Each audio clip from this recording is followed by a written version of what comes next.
I'd like to say that the importance of the meeting is multiform. It's not just to pragmatism. It's more generally to philosophy. And it's not merely an interchange here, it's an intercultural interchange. This is truly an international meeting. There is nothing like it in the world. Nothing in the United States, nothing in Europe. There is simply nothing like it in the world. This is a site of dialogue. It's a site of creativity. It's a site of experimentation. The very best papers of this are published in one of the premier journals in the world again, Cognitio. Sometimes we don't appreciate what's in our own country. That's true of my country. I think that's also true of Brazil, of your country. So the significance of this meeting goes far beyond its significance for pragmatism. It goes even beyond its significance for philosophy. There are a number of allied intellectual disciplines that benefit: communication, anthropology, history, art theory, art history, that benefit from this meeting. So the significance is multiple and deep, international, global. And one final thing, it's the meeting that exemplifies, in a way I don't know any other meeting does, intergenerational. You have, and it's a meeting that's attuned to the needs, the aspirations, and the knowledge of the young people. Miles Davis always hired young people to play with him because he wanted to hear the traditional music through the ears of the young.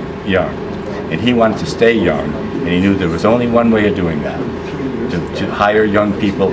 And that seems to me a perfect metaphor for this meeting, because the youthful, enthusiastic young scholars are being put in vital dialogue with some of the older scholars. And so I think this is a really important site.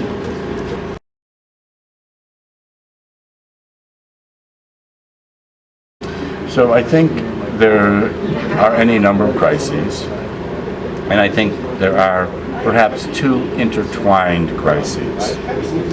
I think there's the crisis of self-understanding that's connected with the pathologies of self-delusion and self-aggrandizement and self-erasure and self-mutilation and simply suicide.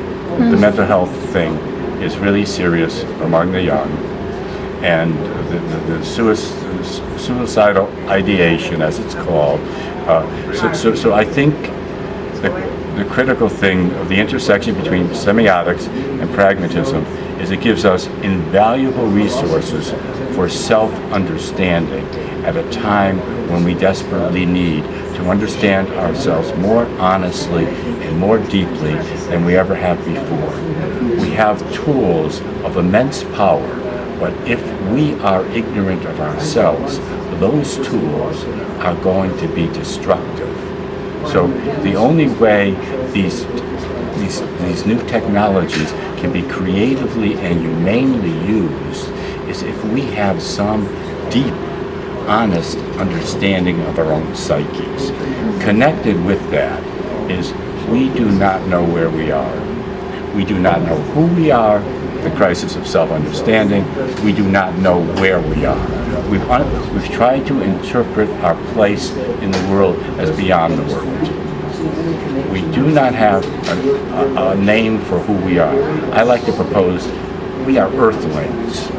We are beings who came from the earth, and we will return to the earth, and for the entirety of our days we will live on the earth. There might be the Elon Musk that suppose that we're going to ruin this planet, get on a spaceship and go somewhere else. But that's not going to be the solution to our problems. Our problem is not going to find another planet and ruin it. That's stupid. The solution is learning how to be with others in their otherness, because we understand ourselves and know how to inhabit nature more wisely than we have have historically done so far.